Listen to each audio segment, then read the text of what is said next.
राम जी का भजन नहीं गाया तो मतलब क्या ही गाया।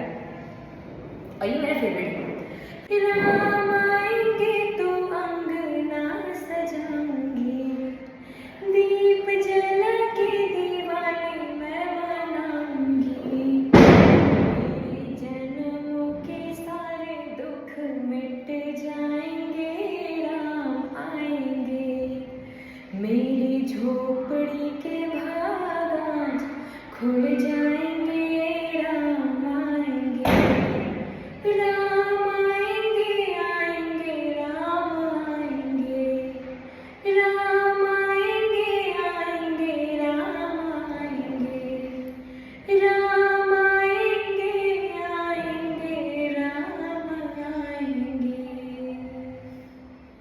आप सभी को दिवाली की बहुत बहुत शुभकामनाएं।